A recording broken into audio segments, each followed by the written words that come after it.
Que Alexandra Feodorovna foi a última imperatriz da Rússia, todo mundo sabe, mas o que pouca gente sabe é quem foi essa mulher. Senhoras e senhores, bem-vindos ao canal Story Tour. Eu sou o professor Danilo e hoje vamos destrinchar a história de Alexandra Feodorovna. Mas antes de irmos para o vídeo, deixa eu te perguntar aqui, você já considerou fazer parte do Story Tour Flix, o clube de membros aqui do canal? Só quem faz parte do clube de membros recebe vídeos exclusivos semanalmente. E olha só, provavelmente você deve saber que Alexandra Feodorovna era neta da Rainha Vitória. E para os membros, eu estou lançando uma série sobre a Rainha Vitória e a Era Vitoriana. Então não perde tempo não, se torna membro e acesse aos vídeos exclusivos. Outra coisa é que você pode seguir lá no Instagram ou na rede das dancinhas, porque tem vídeo curto todo dia. Dito isso, bora pro vídeo.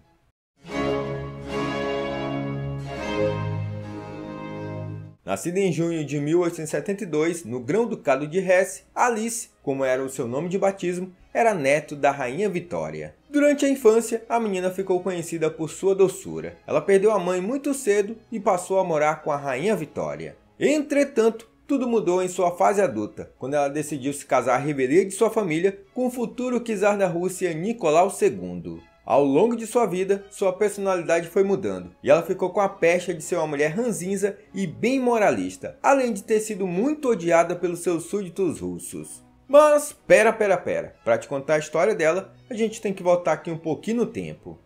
Senta que lá vem a história. Alix Vitória Helena Louise Beatriz, princesa de Hesse-Darmstadt, nasceu em 6 de junho de 1872, na cidade medieval de Darmstadt, a poucos quilômetros do rio Reno. Ela recebeu o nome de Alix por causa de sua mãe, a princesa Alice da Inglaterra, terceira dos 9 filhos da Rainha Vitória. Alix era a adaptação germânica para Alice. A princesa Alice nasceu uma pessoinha doce e alegre, sempre rindo com covinha na bochecha. Escreveu sua mãe, a Rainha Vitória, quando ela foi batizada, tendo como padrinhos apenas o futuro czar Alexandre III e o futuro rei Eduardo VII. Todos os anos, a família visitava a Rainha Vitória. As crianças de Hesse adoravam ir ao castelo de Windsor.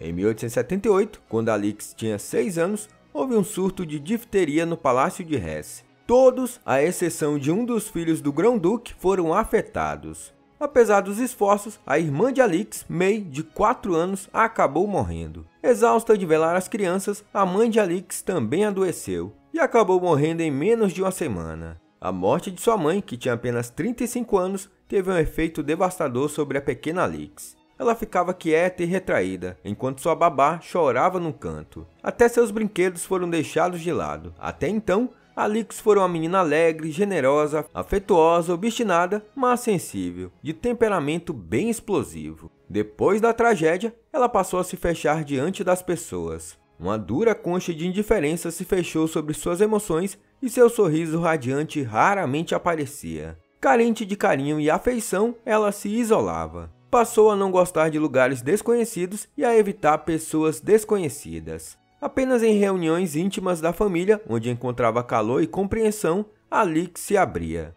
Após a morte da filha, a Rainha Vitória tratava o Grão-Duque Luís como seu próprio filho, convidando-o frequentemente a ir à Inglaterra com as crianças. Alix, agora mais nova, era a favorita da idosa rainha, que observava de perto a netinha. Tutores e governantas eram orientados a enviar relatórios especiais a Windsor e recebiam um fluxo constante de conselhos da rainha. Sob essa tutela, os padrões de gosto de Alix se formaram totalmente ingleses e totalmente vitorianos. A futura imperatriz da Rússia tornava-se gradualmente a mais apreciável e respeitável das criaturas. Uma perfeita jovem dama inglesa. Alix era uma excelente aluna. Aos 15 anos já tinha muito conhecimento em história, geografia e literatura tanto inglesa quanto germânica. Ela também tocava piano, mas não gostava de ficar tocando na frente de outras pessoas. Quando a menina tinha 12 anos, ela foi até São Petersburgo para o casamento da irmã Ela com o Grão-Duque Sérgio, que era o irmão mais novo do Alexandre III, o czar naquela época. Durante aquela cerimônia de casamento, ela ficou próxima de ninguém menos que o jovem Nicolau, aquele que viria a ser o czar Nicolau II.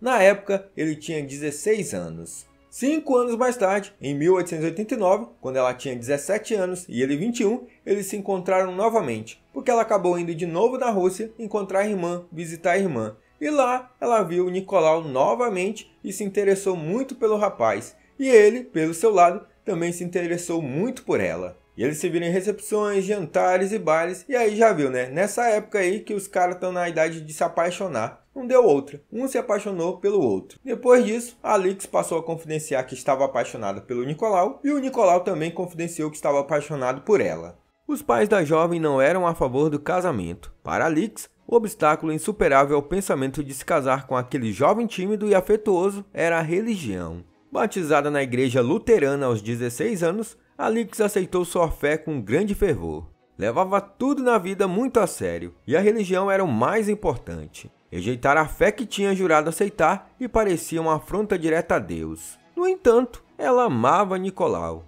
A princesa Alix mergulhou no turbilhão de dúvidas e autoanálise. O fato que Nicolau viria um dia a ser um dos mais poderosos governantes da Europa em nada influenciava Alix. Ela não tinha interesse em títulos nem em tamanho dos impérios. Na primavera de 1894, o irmão mais velho de Alix iria se casar em Coburgo. Todas as famílias reais mandaram representantes para esse evento. Na Rússia, Nicolau seria o representante. Ele não iria apenas representar seu país, ele estava com a permissão dos pais para pedir a mão da amada Alix em casamento. Alix o esperou na estação, eles jantaram e foram à ópera. Na manhã seguinte, incapaz de esperar mais, Nicolau foi diretamente pedir Alix em casamento. Em seu diário e numa carta para a mãe, ele conta o que aconteceu. Deixaram-nos a sós e então teve início entre nós a conversa que eu queria tanto há tanto tempo e ao mesmo tempo temia. Conversamos até às 12, mas sem resultado. Ela ainda objetava a mudar de religião. Pobre garota, chorou muito. Estava mais calma quando nos separamos.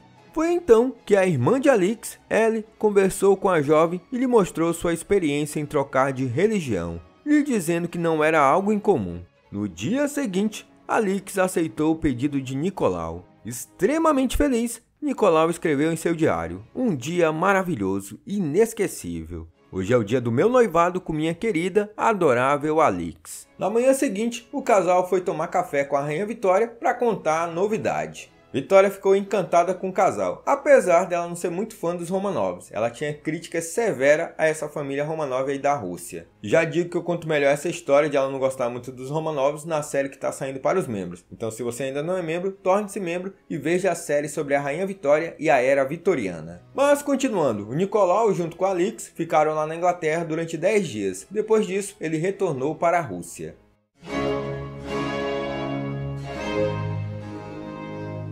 O jovem casal se casaria em novembro de 1894 e os preparativos estavam lá a todo vapor. Só que aí uma notícia bombástica atingiu a todos na Rússia. O czar Alexandre III acabou morrendo em 1º de novembro. Assim, aos 26 anos, Nicolau assumiu o trono da Rússia. Nicolau se dizia não estar preparado para a responsabilidade e perguntava a todos o que iria fazer. No fim da tarde, ele já era Sua Majestade Imperial, czar Nicolau II. Na manhã seguinte, apenas na presença da família imperial, Alix foi consagrada à ortodoxia. Quando voltaram ao palácio, o czar Nicolau emitiu seu primeiro decreto imperial, proclamando a fé, um novo título e o novo nome da ex-princesa Alix de Hesse. A neta luterana da Rainha Vitória se tornava a verdadeira fiel Grã-Duquesa Alexandra Feodorovna.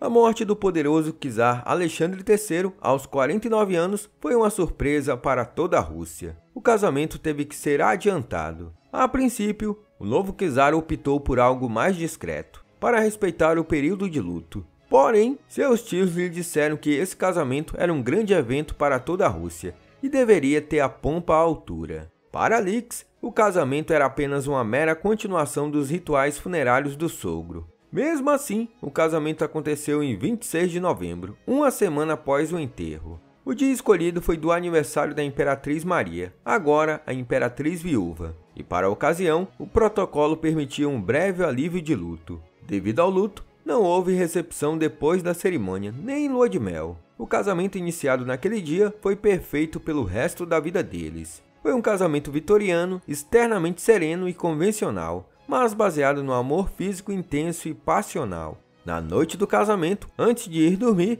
Alexandre escreveu no diário do marido: "Finalmente unidos, ligados para toda a vida, e quando esta vida acabar, nos encontraremos no outro mundo e ficaremos juntos pela eternidade. Sua.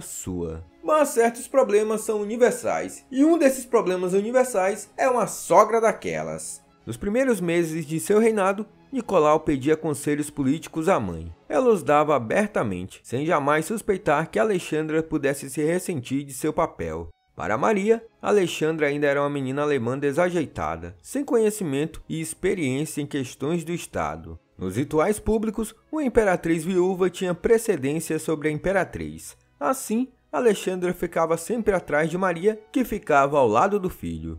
A primazia parecia a Maria algo natural, que quando descobriu que a nora nutria ressentimentos, ficou surpresa e magoada. Alexandra, por sua vez, tinha os sentimentos e o comportamento típicos de qualquer jovem esposa. Chocada com o terrível golpe que atingiu Maria, sua primeira reação foi de simpatia pela sogra. Logo, porém, as tensões de viver sob o mesmo teto e competir pelo mesmo homem começaram a dar motivos para tretas. Nas refeições, Alexandra era duplamente insultada. Não só era totalmente ignorada, mas a sogra tratava seu amado Nick como um menino de escola. Dessa forma, uma hostilidade velada entre as duas se manteve. Como muitas jovens esposas, Alexandra às vezes tinha dificuldade em aceitar a rápida transição em sua vida. Ela se alternava entre o desespero e o êxtase.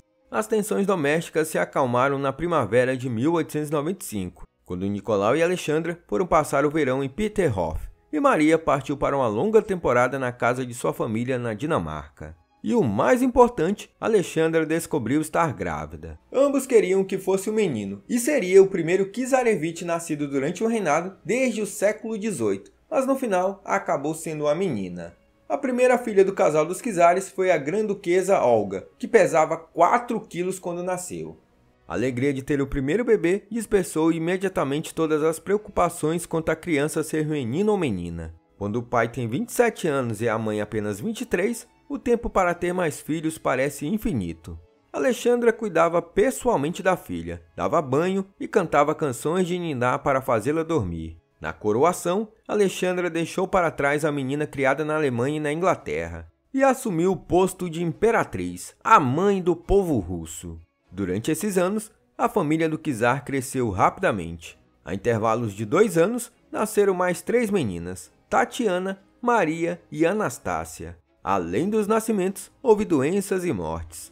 No verão de 1899, aos 27 anos, o grão-duque George, irmão de Nicolau, morreu de tuberculose. E no outono de 1900, o próprio Nicolau caiu doente com febre tifoide na Crimeia. Alexandra cuidou dele pessoalmente. Mal Nicolau se recuperou, a rainha Vitória finalmente bateu as botas. Alexandra até quis ir para o velório e enterro, mas estava grávida de Anastácia e por isso foi impedida. A morte da avó foi mais do que levar embora uma mulher de que Alexandra tanto amava. Ela também era uma influência de estabilidade e uma fonte de encorajamento. Desde o seu casamento, a imperatriz Alexandra sempre manteve contato com a rainha Vitória, através de cartas. Só que aí, em 1917, com o fervor da Revolução, ela acabou destruindo a maior parte dessas cartas. Uma das grandes preocupações da rainha Vitória quanto à neta era com a timidez exagerada dela. E de fato, essa timidez foi sempre um problema para a imperatriz. Alexandra raramente sorria, nunca dizia mais do que uma palavra automática de boas-vindas. Sua mão ficava pendurada no ar de um jeito esquisito, esperando ser beijada. Tudo nela, a boca apertada, o olhar ocasional pela fila para ver quantas pessoas ainda faltavam, indicava plenamente que seu único desejo era sair dali o mais rápido possível. Ela também se incomodava com as festas que varavam a noite na corte. Muita gente em São Petersburgo rapidamente taxou a imperatriz de púdica e chata. Vai, chata, fala. Fala, chata. Eita, como é chata. Meu Deus, que menina chata. O zelo de Alexandra com a ortodoxia encabulava a sociedade. Mesmo para aqueles que tinham nascido ortodoxos, a exacerbada fé da imperatriz era algo muito esquisito. Os membros da família imperial se ressentiam do modo como a imperatriz parecia barrar sua presença no palácio do czar. Apesar de grande e espalhada, a família imperial, como muitas famílias russas, era bastante unida. Ansiosa para ficar a sós com o marido, Alexandra demorava a convidar os parentes, e a família se indignava. A sociedade se deliciava com os atritos entre as duas imperatrizes, Alexandra e Maria, tomando abertamente o partido de Maria e falando com saudade de dias mais alegres. mas Maria passava a maior parte do tempo fora, em Copenhague com a irmã, que na época já era a rainha da Inglaterra. E caso você queira saber mais sobre as duas, aqui no canal tem vídeos completos sobre elas. O vídeo deve estar passando aqui na tela, mas deixarei aqui na descrição desse vídeo. Mas enfim, vamos continuar. Talvez por sua timidez trazida da infância, a imperatriz Alexandra nunca conseguiu desempenhar bem o papel público que se exigia dela. No entanto, além de sua própria personalidade, o acaso sempre conspirou contra ela. A nova imperatriz quase não falava russo, não entendia a etiqueta da corte e assim cometia erros bobos. Além disso, o período que ela ficava grávida era bem difícil, o que fazia se manter longe de todos. Depois do nascimento, fazia questão de cuidar do bebê e não gostava de ficar longe do quarto das crianças. Entre a imperatriz e a aristocracia, formou-se um infeliz ciclo de antipatia e rejeição.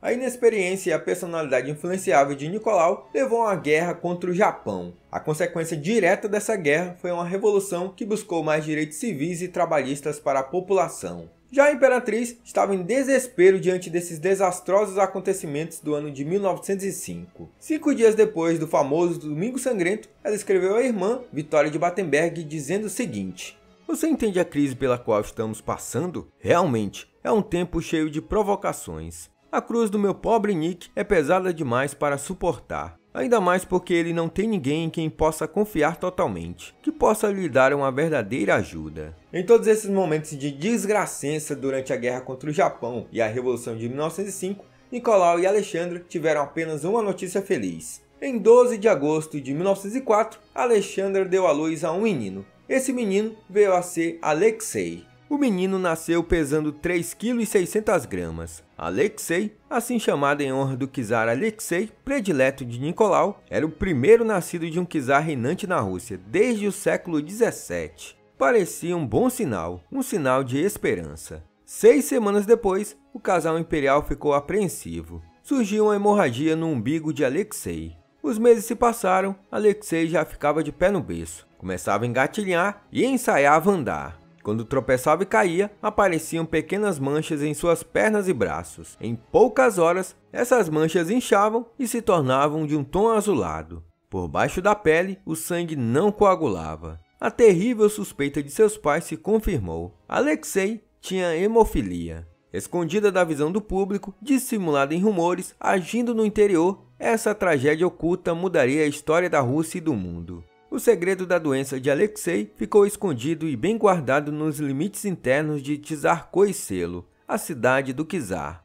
É importante compreender o que o nascimento de Alexei significava para Alexandra. Seu maior desejo depois do casamento era dar à autocracia russa um herdeiro. Em 10 anos, ela tivera 4 filhas, todas saudáveis, encantadoras e muito amadas, mas ainda não tivera o herdeiro do trono. A coroa russa, naquela época, não passava mais as mulheres na linha de descendência como aconteceu com as filhas de Pedro o Grande e com Catarina Grande. O czar Paulo, filho de Catarina, odiava a mãe e mudou a lei de sucessão para que somente os homens herdassem o trono. Assim, se Alexandra não tivesse filho, a sucessão passaria primeiro para o irmão mais novo de Nicolau, Miguel, e depois para a família do tio dele, o grão-duque Vladimir. Cada vez que Alexandra ficava grávida, rezava com fervor para ter um menino. A cada vez, suas preces eram ignoradas. Quando nasceu Anastácia, a 4ª filha, Nicolau deixou o palácio e foi caminhar pelo parque para superar a decepção antes de encarar a esposa. Portanto, o nascimento do czarevich significou muito mais para a mãe do que a simples chegada de um bebê. Esse bebê era a coroação de seu casamento, o fruto de suas horas de oração, a bênção de Deus recaindo sobre ela, sobre o marido e sobre a Rússia. Aos 32 anos, a imperatriz estava em seu auge de felicidade. Porém, ela tanto esperou, tanto rezou, ficava lá esperando, rezando, meu Deus, eu quero esse menino, eu preciso desse menino. Aí quando a notícia veio outra notícia pior, que é a de que ele tinha hemofilia. E essa notícia foi um duro golpe para a imperatriz. Daquele momento em diante, a mulher só tinha uma preocupação na vida, que era cuidar desse menino que tinha essa hemofilia. Quase pior para a imperatriz do que os episódios de sangramento era a terrível incerteza da hemofilia. No minuto, Alexei podia estar brincando normalmente, feliz e satisfeito. No minuto seguinte, podia tropeçar, cair e dar início a um novo episódio que o deixaria à beira da morte. A qualquer momento, ele poderia ser atingido em qualquer parte do corpo, cabeça, nariz, rins, juntas, músculos. Sabe como é moleque, né? O bicho é tentado, é capeta. Assim como a rainha Vitória, que teve um filho hemofílico, a reação natural de Alexandra foi super proteger o filho. A hemofilia passou a significar para ela uma grande solidão. O único lugar que ela buscava respostas era no seio da igreja. Tão logo a imperatriz compreendeu que nenhum médico podia curar seu filho, ela resolveu arrancar de Deus o milagre que a ciência lhe negava. Hora após hora, ela rezava ou na capelinha junto ao quarto ou na capela do palácio. Nos momentos em que Alexei estava bem, ela achava que Deus a estava ouvindo. Nos momentos difíceis, ela achava que não tinha feito o suficiente para a melhora do filho. Somente quando Gregory Rasputin apareceu, é que ela finalmente considerou que Deus lhe dera a resposta. À medida que um ano precário se seguia ao outro, a tensão emocional foi cobrando um terrível preço à saúde de Alexandra. Ela estava esgotada física e mentalmente. Ficava dias na cama ou em uma cadeira de rodas. Na terminologia médica moderna, a imperatriz Alexandra tinha sintomas de ansiedade psicossomática em função da preocupação com a saúde do filho. A incapacidade de Alexandra em participar da vida pública aborrecia seu marido. Ela passa a maior parte do dia na cama, não recebe ninguém, não aparece para almoçar e fica no terraço dia após dia, ele escreveu à mãe. Seguindo o conselho de sua mãe, Nicolau levou a esposa a um spa para tratamento. Ao fim de várias semanas, ela voltou à Rússia, repousada, mas não curada. Para a mãe de um hemofílico, assim como para o filho, jamais foi encontrada a cura. A imagem de Alexandra frente à população russa piorou consideravelmente, e era por um motivo muito simples. Ninguém ali da Rússia sabia que o menino tinha hemofilia. Aí, como eles ficavam muito reservados, esse comportamento foi visto pela população como sinal de antipatia. Essa situação deles erguerem um muro entre a situação privada do Czarevich com a população russa fez com que a população encarasse isso como um sinal de que eles não estavam nem aí, estavam se reservando e não ligavam para a população. Do outro lado, o Rasputin tinha total acesso à imperatriz e ao Czarevich, ao czar, à casa deles e tereréu. O que acontece? A população passou não entendia. Como é que esse cara, esse maluco aí com a barba maior que a minha, cabelo desgrenhado, consegue entrar, ter total acesso e a gente, a população, não tem nenhuma notícia dessa família Romanov? Isso estava cheirando muito estranho para a população russa. Alexandra Feodorovna se tornava cada vez mais impopular e quando a Primeira Guerra Mundial estourou, eles procuraram alguém para culpar. E nada melhor do que uma mulher estrangeira, já que ela era alemã, para culpar, né? Então, a fonte de todas as culpas durante a guerra foi para Alexandra Feodorovna. Um detalhe interessante é que durante a Revolução Francesa, eles culparam quem? A mulher que era estrangeira, Maria Antonieta. Então tem uma relação aí muito semelhante entre as duas mulheres, as duas imperatrizes. No caso, a Maria Antonieta era a rainha. Mas, enfim, vocês entenderam, né? Essas duas elas vão ter muitos sinônimos, elas vão ter muitas coisas parecidas nas duas maiores revoluções que a gente vai ter aí. Uma do século XVIII, uma revolução capitalista, e uma do século XX, uma revolução socialista. Mas depois eu posso fazer esse vídeo aí comparando a situação de Maria Antonieta e Alexandra Feodorovna.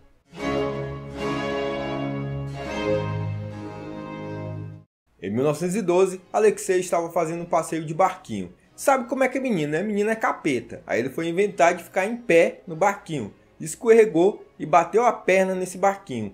E aí foi o desespero. Era a mãe correndo, era o pai correndo, o menino sangrando. E o sangramento não parava. Sei que foi 11 dias com esse sangramento aí à torta e à direita. E ninguém conseguia fazer com que ele parasse. Alexandre e Nicolau já estavam achando que o menino ia bater as botas porque não tinha mais jeito. Depois de 11 dias e nada resolvia. Foi então que Alexandra chegou para a governanta dela. Governanta, vem cá.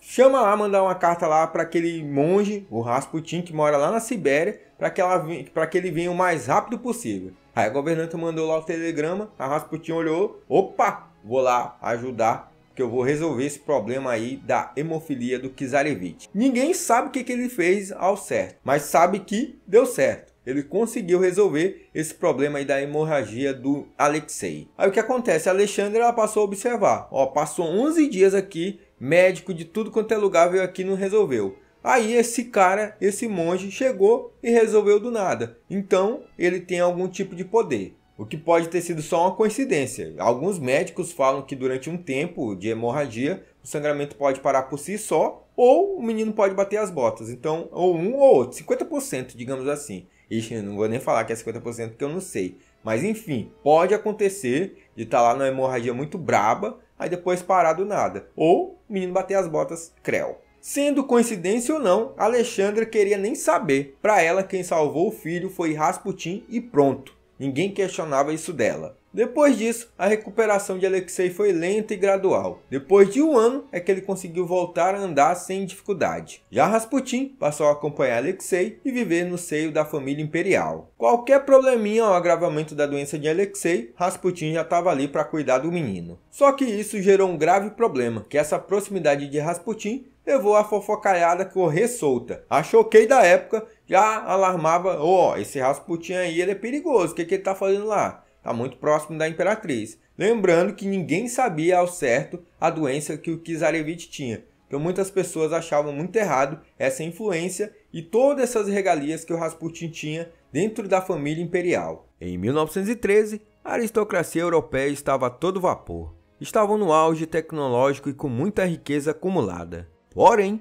as tensões nacionalistas colocariam à prova todo esse apogeu. O ano de 1913 também marcou as comemorações dos 300 anos da dinastia Romanov. Nem parecia que dali a um ano a Europa entraria numa guerra sangrenta. Em maio, o arquiduque austríaco Francisco Ferdinando foi assassinado. Esse episódio foi o estopim da Primeira Guerra Mundial. A princípio, Nicolau esperava que o assassinato do arquiduque não levasse à guerra. Semanas depois, foi a vez de Rasputin sofrer um atentado, mas ele se recuperou a duras penas. Mas o que todos não esperavam aconteceu. A Áustria deu um ultimato à Sérvia, que por sua vez pediu ajuda da Rússia. Com os acordos com a Sérvia e com a França, a Rússia entrou na guerra após a entrada da Alemanha. Era o início de uma guerra que mudaria a história do mundo e seria um dos maiores fatores para o fim da dinastia Romanov. A imperatriz se atirou à guerra de corpo e alma. Ardendo de patriotismo, cheia de energia e entusiasmo, ela esqueceu a própria doença para mergulhar no trabalho hospitalar. Para alguns,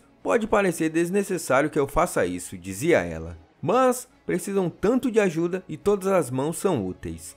A enfermagem tornou-se a paixão da imperatriz. A vida no palácio de Alexandra se transformou. A imperatriz, que antes ficava na cama até o meio-dia, acalentando suas doenças, agora se levantava para a missa das 7. Às 9 em ponto, vestida no uniforme cinzento de freira e enfermeira, ela chegava ao hospital com as duas filhas mais velhas, Olga e Tatiana. Elas iam para o curso de enfermagem. Os soldados chegavam sujos, cheios de sangue, com febre e gemendo. Sob a direção das enfermeiras formadas, as alunas levavam e enfaixavam carnes dilaceradas e corpos mutilados. Após passar a manhã numa sala de operações, Alexandra comia um almoço corrido e passava a tarde visitando outros hospitais. Para Alexandra, isso era a Rússia sangrando e morrendo. Ela era a imperatriz da Rússia, a mãe de todos os homens e meninos corajosos que se entregavam à nação. Apesar da distração do trabalho no hospital, a imperatriz continuava a sofrer de falta de ar e usava a cadeira de rodas quando não estava em público. Tinha os pés inchados e também dor de dentes.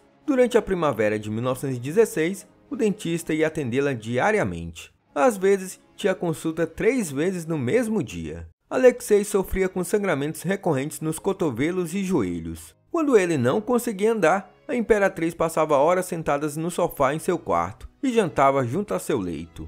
Para quem conhecia a imperatriz, nunca houve dúvida sobre seu patriotismo. Para ela, a guerra da Alemanha com a Rússia foi martirizante em termos pessoais, mas ela era ardorosamente leal à Rússia. Por outro lado, a imperatriz pedia que o imperador fosse mais autocrata e rígido no comando, e também buscava fazer com que ele ouvisse os conselhos de Rasputin. Em questões de política, os conselhos de Rasputin, em geral, se limitavam a endossar cuidadosamente políticas já enunciadas pela imperatriz, certificando-se de reformular a ideia em sua própria linguagem, de modo que parecesse uma nova inspiração. Suas ideias eram de fato originais e específicas quando representavam de modo realista a Rússia camponesa. Durante toda a guerra, ela advertiu sobre o derramamento de sangue. À medida que a guerra continuava, Rasputin, assim como Lenin, via que, junto com a paz, a preocupação predominante do povo russo seria o pão. Porém, a área onde Rasputin causou influência danosa foi na escolha de ministros.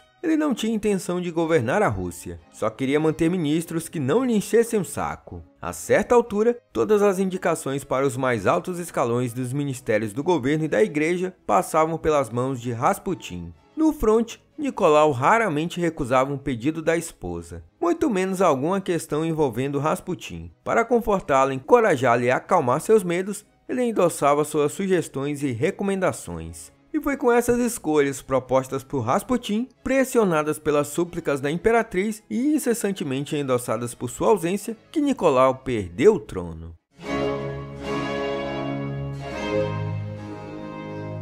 No começo do outono de 1915, Alexandra Feodorovna completava 21 anos como imperatriz. Durante todo esse tempo, ela demonstrava pouco interesse em política e não tinha nenhuma ambição pessoal. Exceto em defesa de Rasputin, era raro ela falar com o czar sobre algum assunto envolvendo política, economia ou até mesmo a guerra. Tudo isso mudou quando Nicolau teve que ir lá para o fronte assumir as tropas. E aí, a lacuna de poder ficou com ela. Ela era uma espécie de regente. Como ela não tinha experiência, ela passou a cometer vários erros, e eram erros gigantescos. Agora adivinha quem era a pessoa que ficava no ouvidinho dela lá dando conselhos para ela escolher ministros que ele considerava bom ou ele considerava mal, e esses erros acabavam sendo erros gigantescos. Ele mesmo, Grigory ou Gregory Rasputin.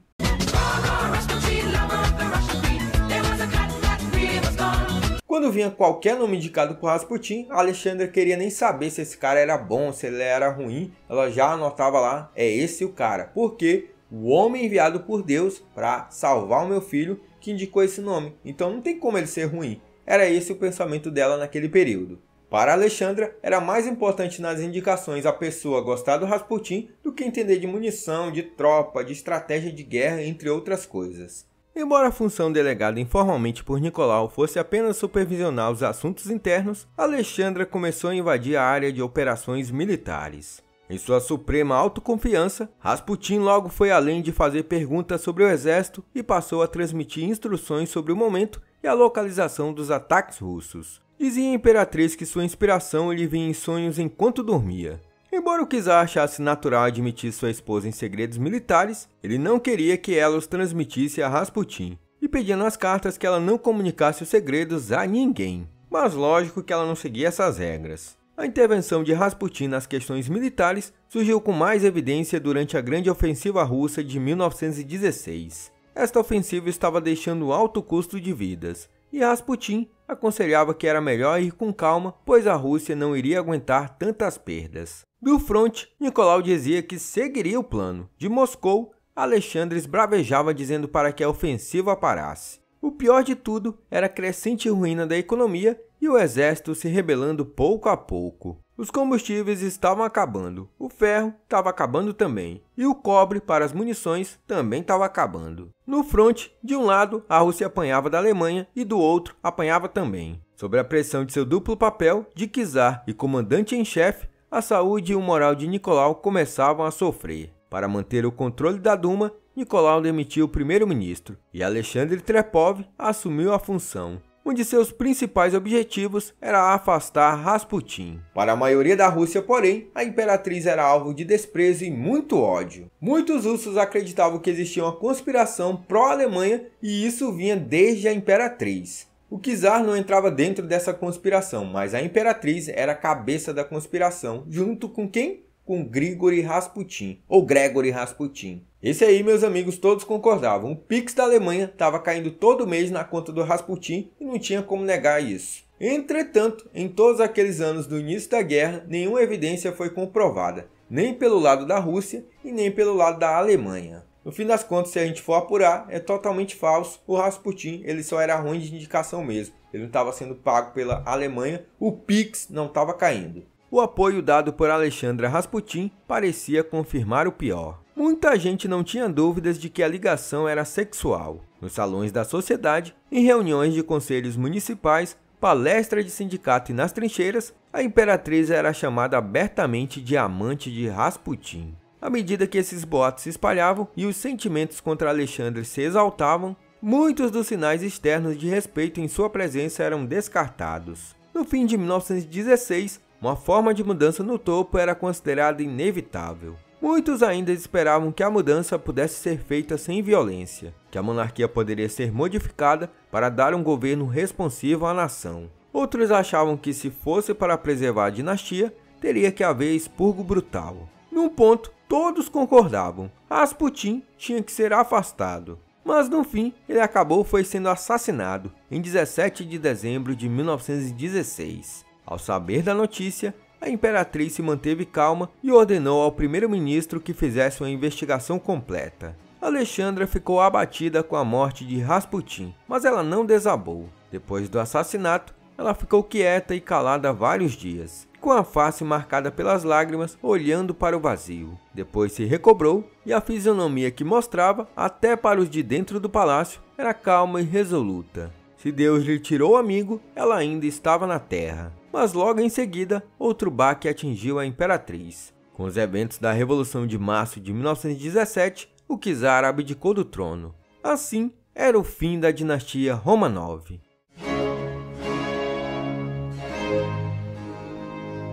Nos dias que precederam o retorno do czar, a imperatriz pegou todos seus diários, suas correspondências e passou a queimar. Ela queria eliminar o máximo de comprometimento que poderia ter com as suas cartas e documentos ali visível para todos. Ela só teve o cuidado de salvar suas cartas com Nicolau, porque isso poderia ser um sinal de patriotismo. Caso ela fosse levada para julgamento, ela poderia pegar uma dessas cartas e mostrar que em todos esses anos, nas conversas dela com o czar, ela mostrava preocupação com a nação que ela era imperatriz. A família imperial acabou ficando numa espécie de detenção no Palácio Tsarskoye-Selo. Ao rever a imperatriz, meus amigos, Nicolau caiu de joelho em terra e chorou e botou a cabeça no joelho da esposa e pediu desculpa e falou que era muito ruim de comando de tropa e falou que era um governante terrível. Não, ele falou essa parte não, mas ele se ajoelhou lá de joelho em terra, botou a cabeça no colo dela e passou a chorar, vendo que perdeu uma dinastia que estava no poder por mais de 300 anos, perdeu a coroa,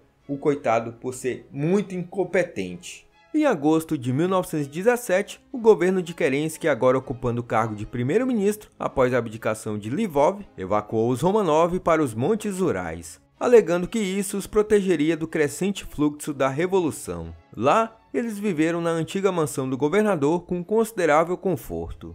Em 30 de abril de 1918, eles foram transferidos para seu destino final, a casa Ipatiev, em Ekaterimburgo. Depois que os bolcheviques tomaram poder em outubro de 1917, as condições de seu aprisionamento tornaram-se estritas e a discussão de pôr Nicolau em julgamento ficou mais frequente. Nicolau seguiu os eventos da Revolução de Outubro com interesse, mas sem alarme. Ele continuou a subestimar a importância de Lenin, mas começou a sentir que a sua abdicação dera à Rússia mais prejuízos do que benefícios. Nesse meio tempo, ele e a família se ocupavam de serem cordiais. Para os Romanov, a vida na casa Ipatiev era um pesadelo de incerteza e medo. A família imperial nunca soube se iria continuar vivo no dia seguinte, se seriam separados ou até mortos. Os privilégios que lhe eram permitidos eram poucos. Durante uma hora à tarde, podiam se exercitar no jardim sempre sob a vigilância apertada dos guardas. Alexei ainda não conseguia andar depois de um outro ataque de hemofilia. Por isso, uma pessoa o transportava. Alexandra raramente se juntava à família nestas atividades. Em vez disso, ela passava a maior parte do tempo sentada na cadeira de rodas lendo a Bíblia ou os livros de São Serafim. À noite, os Romanov jogavam cartas ou liam. Eles recebiam poucas cartas do mundo exterior e também jornais. Acontece que, para os bolcheviques, a família de Nicolau II e o próprio imperador poderiam representar uma esperança para o Exército Branco, que era composto por uma aliança entre anticomunistas. O czar poderia, inclusive, ser considerado o legítimo governante da Rússia pelas nações europeias caso continuasse vivo. Foi nesse contexto quase explosivo que a família Romanov acabou sendo executada no dia 17 de julho de 1918. Naquela madrugada, o czar Nicolau II, sua esposa e todos os seus herdeiros protagonizaram um fuzilamento assustador e absoluto. Em seu livro Os Últimos Dias dos Romanov, a autora Ellen Rapaport revela alguns dos detalhes mais sórdidos da execução da família do czar. No total, foram cerca de 70 balas disparadas, 7 para cada atirador. Isso tudo em um período de 20 minutos. Nicolau II foi morto instantaneamente, com um tiro contra seu peito. Alexei, que tinha 13 anos, foi assassinado com apenas 2 tiros fatais na cabeça. Alexandre e algumas de suas filhas, no entanto, não foram vítimas do fuzilamento, mas sim de uma baioneta. A grã-duquesa Tatiana, Anastácia e Maria, por exemplo, carregavam diversos diamantes em suas vestimentas, que teriam protegido seus corpos das balas. Ainda assim, por mais que estivessem agachadas contra a parede, Maria e Anastácia foram mortas em segundos, enquanto Tatiana levou um tiro na cabeça. Todos os corpos foram enterrados nas proximidades da casa em uma vala comum. A vala onde os cadáveres foram sepultados tinha cerca de 60 centímetros de profundidade, e para que os Romanov não fossem reconhecidos, seus corpos foram mergulhados em ácido sulfúrico e cobertos por cal virgem. Assim, era o fim definitivo da família Romanov.